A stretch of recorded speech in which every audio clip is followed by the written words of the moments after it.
My son and I are beginning a fancy life in another country with his $3 million. His mother warned, "If you two split up, you won't have enough money." Then she added, "If you want our new address, you'll have to beg and lick my shoes." I was confused and asked, "What? What are you saying? What do you mean?" I had no idea they were planning to move abroad or saving up so much money. She explained, "I meant my son inherited $3 million. We're going to live a wealthy life overseas, just the two of us.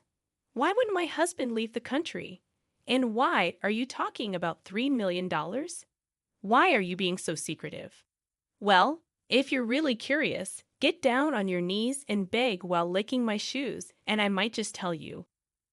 Why are you being so rude? Where is my husband? We're quite comfortable here. We're living it up with my son's $3 million. So you're not needed anymore. I was shocked by what my mother-in-law said. How could my husband suddenly have $3 million and be living a luxurious life abroad? And the way she talked, as if I didn't belong. I felt a mix of anger and worry, but I knew I needed to stay calm and figure things out. How did my husband get all that money? And could it be connected to? I work as a manager at a big tech company. My husband and I met there, and I was attracted to his upbeat personality, which led to us getting married. His parents welcomed me warmly at first. Later, we had a daughter who's now 14. I grew up poor with difficult parents. Having faced many challenges, I was determined to love and care for my daughter deeply, while also managing work and the household. Then, one day, my husband had to move to Texas for a project. "It's going to be tough being alone with our daughter," I said. "Yeah, balancing work, chores, and taking care of her will be hard." "Maybe we should ask my mom to come and help," my husband suggested. "That could be a relief," I agreed. So I reluctantly agreed to let my mother-in-law move in with us. "Mommy, when will Daddy come back?" my daughter asked. "It looks like he'll be in Texas for a while, but don't worry. Gran was coming to stay with us," I reassured her. And so, my mother-in-law came to live with us. Little did I know, this decision would turn out to be the biggest mistake of my life. "You're working late again today, huh? Women who neglect their families." I'd hear biting remarks from her when I came home from work. "I have a job too, and I take care of our daughter." I'd argue back, but she was never satisfied. "When I was young, family was everything. I never even thought about working outside," she'd say. Then one day when my daughter did well in school, she said, "It's all thanks to me. What's the point of you? Maybe we don't need you around." Even though my mother-in-law only helped with easy homework, I was the one teaching my daughter most subjects. And if I made a small mistake with cooking, she'd jump on me, saying, "How did you and my son even survive before with such poor cooking skills?" "I'm doing my best, and everyone has their own way of doing things," I'd snap back. My patience was running out. "She doesn't do her chores," she complained to my husband. "Mom, she's working too. Please try to understand," my husband would say, trying to mediate. But as we continued living together, the relationship between my mother-in-law and me became more strained. With my husband far away, I felt even more isolated. One day, I decided to call my husband to talk about it. "Hello, are you okay?" "Yeah, I'm fine. What's on your mind? It's kind of late." "Well, your mom gave me a piece of her mind about house chores, and it's really getting to me." I explained to my husband over the phone. "I'm sorry. Mom's always been a bit sharp-tongued, but maybe she has a point. Still, don't let it get to you too much. Just keep doing things at your own pace," he comforted me. Feeling a bit reassured by my husband's words, I tried to focus on our daily routine again.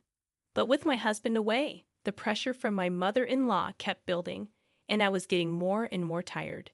Every day, I eagerly awaited my husband's return. Living with my mother-in-law without him around was tough. At first, I coped by clinging to reminders of him. But as time went on, her behavior became unbearable, and I felt overwhelmed.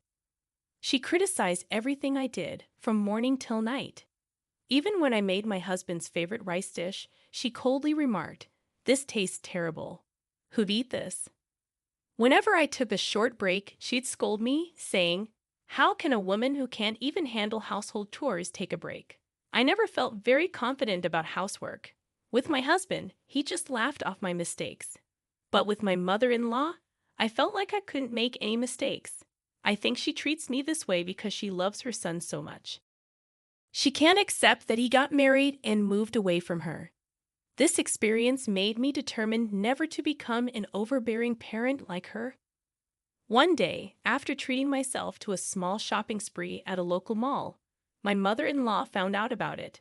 When I got home, she was waiting for me at the entrance, furious. "How could you go out for fun when your husband isn't home? What about the household chores?" "I thought I needed a little break," I replied. "A break? In this situation, all this trouble is happening because of your incompetence," she scolded. After that, I hoped for a call from my husband. I thought hearing his voice might make me feel better, but what he told me was far from comforting. I have some bad news. My work in Texas isn't going well. I got into gambling, and now I'm in serious financial trouble. I've accumulated a lot of debt, he confessed. What? Are you serious? Gambling? In debt? This is completely unacceptable. What's going to happen to our future and our daughters? I exclaimed, feeling shocked and worried. "I'm sorry, truly sorry. I feel trapped right now, but believe me, I'll figure it out," my husband apologized. "How? How do you plan to fix this? How much do you owe?" I asked, feeling overwhelmed by the news. I always saw my husband as honest and sincere. He never seemed like the type to gamble. He was always on time for our dates, and when we lived together, he always came straight home from work. He thanked me for every meal I cooked or every load of laundry I did. His sincerity and honesty were what made me fall in love with him. But with him away and my mother-in-law's constant criticism, life felt unbearable. "I can't believe someone as useless as you married my son." My mother-in-law's words pierced through me, sinking my heart deeper into despair. Since my husband started working away, I've been constantly blamed and criticized by my mother-in-law. His recent confession about his debts and gambling only added to my despair. The weight of it all became too much to bear, and one night, I left the house and found myself crying on a park bench. Then, one day, my mother-in-law uncovered a secret from my past. During dinner, she used it against me. "So, I heard you used to work in a nightclub, huh? Shame on you for raising my grandchild after working in such a place," she sneered. "How did you find out about that?" I asked, feeling shocked and embarrassed.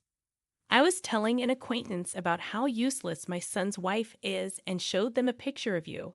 They recognized you. "Apparently, you weren't even good at that nightclub job," she taunted. In my past, fed up with a mother who never worked and always partied, I left my family home. Struggling for money, I found a job at a nightclub. It was before I married my husband, a secret I believed he didn't know. I was speechless. I never thought my mother-in-law would uncover this about my past, and she kept using it to attack me. "I can't believe someone like you is the mother of my grandchild. I'll tell my son and have you kicked out," she threatened. My despair deepened. It felt like everything I had with my husband, all the efforts I put in, and the future I dreamed of were taken away with her words. My husband's communication became scarce. I worried he started doubting and suspecting me. Alone in my room one night, I reflected on my life, meeting my husband, our marriage, and our current struggles, along with my mother-in-law's constant blame and accusations. I felt like I couldn't continue like this. "I can't take it anymore," I whispered, walking out into the lonely nighttime streets. The silence of the streets echoed my despair. My mother-in-law's words about my past, my secrets, and my present haunted me. Everything became a target for her criticism and blame. I sat on a bench in a park, staring up at the sky. Not a single star was visible. My heart felt just as dark. Suddenly, someone approached. "Mom, why are you here?" My daughter sat next to me, holding my hand. "Mom, don't let Grandma get to you. You work hard at an IE company and you've been through so much. You're strong." Thank you, but maybe Grandma has a point, I replied. Mom, Grandma's just stuck in the past. In today's world, you should be proud of any job you've done. I'm proud you worked at a nightclub, she reassured me. Really? Yes, because it shows you've always tried your best for us no matter the circumstances. Don't let Grandma's words control you. My daughter's words touched my heart, and tears welled up in my eyes. Mom, you're working hard in IT now, right? That's amazing. I'll always be on your side, no matter what Grandma says. Gratitude flooded my heart. With my daughter's support, I felt hopeful that we could overcome any challenges together. Later, in my husband's study, I took a deep breath before diving into a pile of paperwork. I carefully went through each document, trying to uncover his secrets. Bank statements, credit card bills, loan agreements. Slowly, my husband's financial situation started to make sense. Why did this happen?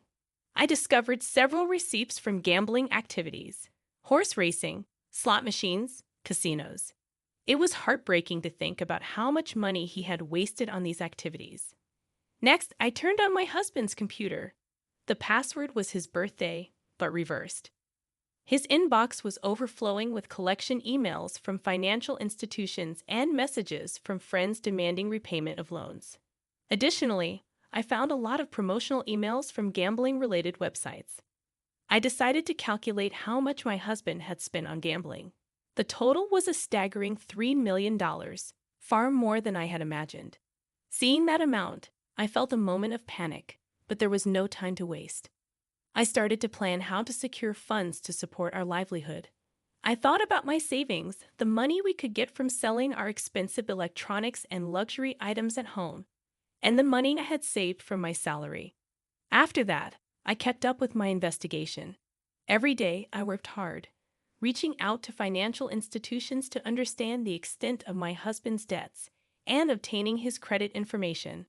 A few days later, I devised a plan.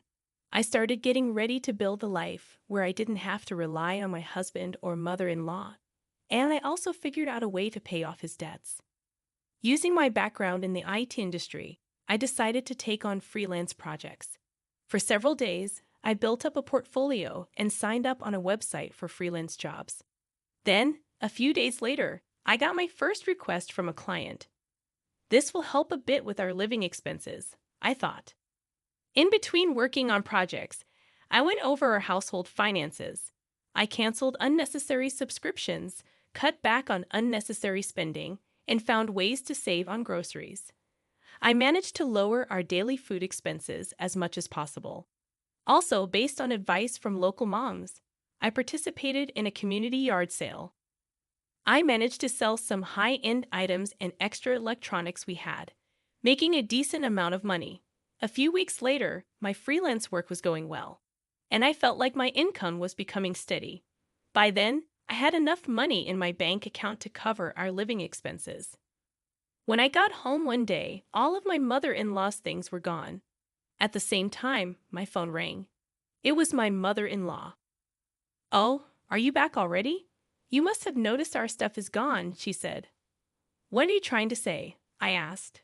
"My son and I are starting a luxurious life abroad with his $3 million. If you ever think of divorcing him, you won't be able to make it on your own. If you want our new address, get on your knees and lick my shoes." I couldn't help but chuckle.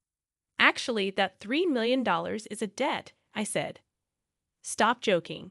There's no way my son has that kind of debt," she replied. You may not believe it, but it's true. In his study, there are transaction records from banks and financial institutions, credit card bills, contracts, and more. Plus, on his PC, there are collection emails from financial institutions, messages from friends demanding repayment, and promotional emails from gambling sites. "If you don't believe me, why don't you check?" I suggested. "You're lying," she exclaimed. "It's the result of his gambling addiction. Horse racing, slot machines, casinos. All in all, it amounts to a whopping $3 million. I just sent you photos of the evidence. Maybe you should take a look," I said calmly. "I had no idea. He probably didn't want you to know. But it doesn't change the facts, my mother-in-law admitted. I've been thinking about how to deal with this huge debt, but I guess I don't have to anymore, I responded. There was a moment of silence on the phone as my mother-in-law processed the information. I truly didn't know. I don't know what to say, she finally said. Without another word, I ended the call. From that moment on, I was determined to start a new chapter in my life. I was shocked by my husband and mother-in-law's actions, but I knew I had to move forward for the sake of my daughter and myself. Later, my husband called. "I'm so sorry. Truly, I am," he apologized. His voice was quieter than I'd ever heard it, but my anger didn't fade. "How did it come to this? Our family is breaking apart because of you. I never thought it would get this bad. But when I decided to go overseas with Mom, I couldn't see a future with you and our daughter," he confessed. I was stunned by his words. "You couldn't see. It's because of your recklessness and lack of planning that our family is in this mess," he accused. "I understand that, but it's too late now. I made a promise to Mom." "What promise?" I demanded. "Want to sacrifice our daughter's future and grab a paradise just for ourselves," my husband finally admitted. There was silence for a moment. "Did you truly love our family?" I asked. "I did. But now it's different," he responded, his voice breaking into tears. "Don't hurt us anymore. My daughter and I are going to live on our own from now on. We'll forget about you," I declared firmly. There was no response from him, only the sound of his sobbing from the other end. Calmly, I hung up the phone. The reason my mother-in-law mistook assets for debts was due to a sudden bill of $3 million that arrived at our home. She thought it was a lottery-winning notice and began planning to move overseas, unaware of the misunderstanding. My husband, thinking starting a new life abroad would solve the debt problem, agreed to her proposal, mistaking the bill for a lottery notice. After that conversation, I set aside my anger towards my husband and started looking for a lawyer. I was determined to prepare for a divorce, seeking compensation for emotional distress and child support. A new life was about to begin for me and my daughter, independent from my husband and mother-in-law. I sought advice from a lawyer regarding divorce proceedings, emotional distress compensation, and child support claims. During this time, my daughter and I bonded deeply, and she became my biggest supporter. She fully understood my decision and chose to stay with me. Her words brought me comfort and made all the struggles with my husband and mother-in-law seem worth it. Tears of gratitude filled my eyes. Meanwhile, my mother-in-law and husband faced challenges in their new life overseas. Despite their efforts, they encountered problems due to lack of preparation and financial issues. To make matters worse, they were pickpocketed, losing their remaining funds, and struggled with the language barrier. Ultimately, they were deported for overstaying their visas. Later, I negotiated the terms of the divorce with my husband through our lawyers. The divorce was finalized, and we agreed that he would pay emotional distress compensation and child support in a lump sum. "Thank you. Now I can finally begin a new chapter in my life," I said, feeling relieved. "But all at once? Wouldn't it be better in installments?" I suggested to my husband regarding the lump sum payment. "It has been. I ended up taking on even more debt, borrowing money from some shady loan shark," he admitted. "I don't know what happened to him after that, and honestly, I don't care," I replied, feeling detached from his struggles. After being evicted from her rental property and losing all her savings to pickpockets, my mother-in-law ended up homeless upon her return to the U.S. My daughter and I embarked on our new life. It wasn't always easy, but being free from my husband and mother-in-law, we could look to the future with hope. I wanted to live happily, working together with my daughter, who had saved me from the depths of despair.